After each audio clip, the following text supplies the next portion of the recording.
अस्सलाम वालेकुम dear students. Exercise number 7.4 और उसका क्वेश्चन नंबर 1 जो है, इसके स्टूडेंट्स टोटल 4 पार्ट्स हैं और वो चारों के चारों पार्ट सेम है। तो मैं आपको जस्ट फर्स्ट पार्ट ही करवाऊंगा। अगर आपको किसी पार्ट में कोई कन्फ्यूजन हो तो आप मुझे कमेंट कीजिएगा, उसकी वीडियो भी अपलोड कर देंगे। अदरवाइज होपफुली अगर आप इसको अच्छी तरह से समझते हैं तो आपको किसी किस्म का कोई भी प्रॉब्लम इसमें फेस नहीं करना पड़ेगा। एक मैंने इसके इंट्रोडक्शन पे वीडियो पूरी अपलोड की हुई है, उसका लिंक मैं आपको डिस्क्रिप्शन में दे दूंगा कि उसमें आप ये वेक्टर प्रोडक्ट की बेसिक्स वगैरह जो है वो आप उसमें आसानी से समझ सकती हैं। तो कैसे स्टार्ट करने से पहले एक दफ़ा दुरूद पाक पढ़ लें सब लोग, फिर स्टार्ट करते हैं। सो क्वेश्चन नंबर 1 के अंदर क्या है कि उसने मुझे दो वेक्टर्स दिए हुए हैं। वो क्या कह रहा है कि जी आपने ए क्रॉस बी और बी क्रॉस ए फाइंड करना है पहले नंबर पे। बाद में आपने ये प्रूव करना है कि जो आपका ए और बी है वो ए क्रॉस बी और बी क्रॉस ए के ऊपर परपेंडिकुलर है। तो ये इंट्रोडक्शन की वीडियो में भी सारी बात डिटेल से की हुई है कि जो हमारा ए क्रॉस बी या यू क्रॉस वी आता है वो इन दोनों वेक्टर्स के ऊपर परपेंडिकुलर ही होता है। अभी हम लोग उसको सॉल्व करके प्रूव भी कर देंगे। अब देखिए जी, सबसे पहले ए क्रॉस बी फाइंड आउट कर लेते हैं। तो ए क्रॉस बी मेरे पास किसके इक्वल आएगा जी? ए क्रॉस बी। अब ए क्रॉस बी कैलकुलेट करने का सिंपली तरीकाकार क्या होता है कि सबसे पहले आपने फर्स्ट रो में तीनों यूनिट वेक्टर्स लिख लिए आई जे के। फिर आपने ये करना है कि ये जो आपके पास वेक्टर ए है इसका जो आपके पास आई का कॉफिशिएंट है, इसके कॉफिशिएंट्स 2 1 -1। फिर ये थर्ड रो में जो वेक्टर बी है इसके कॉफिशिएंट्स 1 -1 एंड +1 आ गया मेरे पास। अब सिंपली आपने इसको 3/3 ऑर्डर का डिटर्मिनेंट जिस तरह से एक्सपेंड करते हैं उस तरह से एक्सपेंड कर लेना है। देखिए जी, उसकी एक्सपेंशन का तरीकाकार क्या होता है कि जी सबसे पहले आई लिखा, आई वाली रो स्किप कर दी, आई वाला कॉलम स्किप कर दिया। तो बाकी देखें आपके पास क्या आ जाएगा यहाँ पे 1 -1 एंड 1 आ गया। हाँ जी, जे के साथ हम लोग यानी कि सेकेंड टर्म के साथ हम लोग माइनस लगा देते होते हैं, तो -j। अब जे वाली रो स्किप कर दी, जे वाला कॉलम स्किप कर दिया। तो जे वाली रो और जे वाला कॉलम स्किप करेंगे तो बाकी देखें मेरे पास क्या आ जाएगा 2 -1 1 एंड 1 आ गया। लास्ट में मेरे पास के मैंने लिखा, तो के वाली रो और कॉलम जो है उसको स्किप कर दें तो बाकी आपके पास क्या बच जाएगा जी 2 1 1 एंड -1 आ गया मेरे पास। अब देखिए स्टूडेंट्स, 2/2 ऑर्डर का डिटर्मिनेंट तो हर बच्चे को एक्सपेंड करना आता होता है। सिंपली ये आई आपका इस 1 को 1 के साथ मल्टीप्लाई कर देंगे तो ये मेरे पास 1 आ जाएगा। -1 को -1 के साथ मल्टीप्लाई किया +1, और इन दोनों के दरमियान में हमेशा माइनस का साइन आता है तो -j आ गया। अब 2 को 1 के साथ मल्टीप्लाई करेंगे आपके पास 2 आ जाएगा। 1 को -1 के साथ मल्टीप्लाई करेंगे -1, और इधर मेरे पास क्या आ जाएगा माइनस आ जाएगा प्लस के। 2 को -1 के साथ मल्टीप्लाई किया -2, 1 को 1 के साथ मल्टीप्लाई किया 1, और आपको पता है दरमियान में हमेशा हमारे पास क्या आ जाता है माइनस का साइन आ जाता है। अब देखिए स्टूडेंट्स, 1 में से 1 माइनस करेंगे तो ये क्या आ जाएगा 0 आई, ये -j, और ये क्या बन जाएगा माइनस माइनस प्लस, ये क्या आ गया जी 2 + 1 आ गया, प्लस के -1 और -2 ये आपका -3 बन गया। तो देखिए स्टूडेंट्स, यहाँ से मेरे पास ए क्रॉस बी की वैल्यू क्या आ जाएगी -3j -3k आ गया। अब अगली बात यह है, मैंने ये साबित करना है कि इस ए क्रॉस बी के ऊपर जो है मेरा वेक्टर ए और बी दोनों क्या है परपेंडिकुलर है। तो स्टूडेंट्स, एक बात आपने हमेशा याद रखनी है कि मैंने आपको ये बात 7.3 में भी बार बार बताई थी कि जब भी दो वेक्टर्स को एक दूसरे पे परपेंडिकुलर प्रूफ करना हो तो उसका तरीकाकार ये होता है कि आप उन दोनों का डॉट प्रोडक्ट ले लें। अगर उन दोनों का डॉट 0 आ जाए तो हम लोग कहेंगे ये दोनों वेक्टर्स क्या है एक दूसरे पे परपेंडिकुलर है। अब मैं ए और ए क्रॉस बी का डॉट प्रोडक्ट जो है वो फाइंड कर रहा हूँ। देखें ए की वैल्यू मेरे पास क्या थी जी 2i + j -k और डॉट ए क्रॉस बी किसके इक्वल आया जी -3j -3k के इक्वल आ गया। अब देखिए डॉट प्रोडक्ट में आपको पता है हम लोगों ने सिंपली ये करना होता है, आई के कॉफिशिएंट ने आई के कॉफिशिएंट के साथ मल्टीप्लाई होना होता है, जे वाले ने जे वाले के साथ और के वाले ने के कॉफिशिएंट के साथ। अब यहाँ पे देखिए इधर आई का कॉफिशिएंट 2 है, इधर आई इन्वॉल्व ही नहीं है तो इधर 0 आ गया। इधर जे का कॉफिशिएंट 1 है, इधर जे का कॉफिशिएंट -3 है, इधर के का कॉफिशिएंट -1 है और इधर के का कॉफिशिएंट -3 है। अब देखिए 2 को 0 से मल्टीप्लाई किया इसने तो वैसे ही 0 हो जाना है।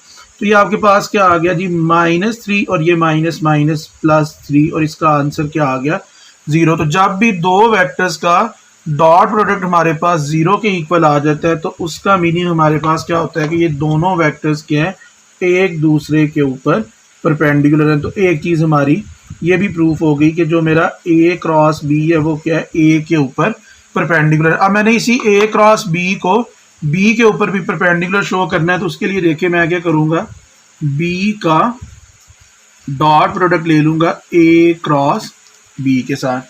देखिए वो मेरे पास क्या बनेगा B की वैल्यू मेरे पास क्या है जी I माइनस जे प्लस के और इसका डॉट प्रोडक्ट किसके साथ लेना है जी -3j -3k के साथ। अब देखिए डॉट प्रोडक्ट का स्टूडेंट्स वही तरीकाकार होता है आई वाले कॉफिशिएंट को आई वाले कॉफिशिएंट के साथ। तो इधर आई का कॉफिशिएंट 1 है इधर आई का कॉफिशिएंट 0 है। जे का कॉफिशिएंट मेरे पास क्या है -1 उधर मेरे पास जे का कॉफिशिएंट -3 इधर मेरे पास के का कॉफिशिएंट 1 है और उधर मेरे पास के का कॉफिशिएंट क्या आ गया -3 आ गया। 1 को 0 के साथ मल्टीप्लाई किया 0 -1 -3 के साथ मल्टीप्लाई हुआ +3 -3 तो ये मेरे पास क्या आ गया 0। तो यहाँ से ये चीज़ भी मेरी जो है वो प्रूफ होगी कि जो मेरा वेक्टर B है वो भी क्या है A क्रॉस B के ऊपर परपेंडिकुलर है। अब हमने ये करना है जी B क्रॉस A निकालना है और फिर B क्रॉस A को भी प्रूफ करना है कि वो इन दोनों वेक्टर्स के ऊपर क्या है परपेंडिकुलर है। तो अब B क्रॉस A कैलकुलेट कर लेते हैं। देखें जी B क्रॉस A कैलकुलेट करने का क्या तरीकाकार है जी सबसे फर्स्ट रो में आपने क्या लिख देना होता है I J K। अब पहले वेक्टर B है तो पहले वेक्टर B के कॉफिशिएंट्स आ जाएंगे वो क्या थे हमारे पास 1 -1 एंड 1 आ गए ये मेरे वेक्टर B के। अब सेकंड है कि थर्ड रो में 2 1 एंड -1 यानी कि वेक्टर A के कॉफिशिएंट्स लिखे जाएंगे। अब इस पे भी सेम टू सेम उसी तरह से जो हम लोग डिटर्मिनेंट एक्सपेंड करने का मेथड होता है वो मेथड इस पे अप्लाई कर देंगे। सबसे पहले देखिए मैंने आई लिखा आई वाली रो स्किप कर देंगे आई वाला कॉलम स्किप कर देंगे तो देखिए मेरे पास बाकी क्या बचता है यहाँ पे आ जाएगा -1 1 और ये क्या आ गया 1 एंड -1। इसके बाद देखिए जी -j आ गया। अब j वाली रो और कॉलम स्किप किया तो बाकी मेरे पास क्या बच गया 1 1 2 एंड -1। लास्ट पे स्टूडेंट्स क्या आ गया जी +k।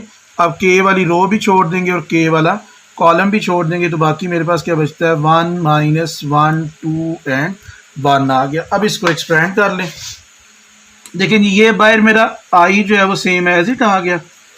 -1 को -1 से मल्टीप्लाई करेंगे मेरे पास +1 आ जाएगा। 1 को 1 से मल्टीप्लाई करेंगे 1 और दरमियान में क्या आ गया मेरे पास माइनस आ गया।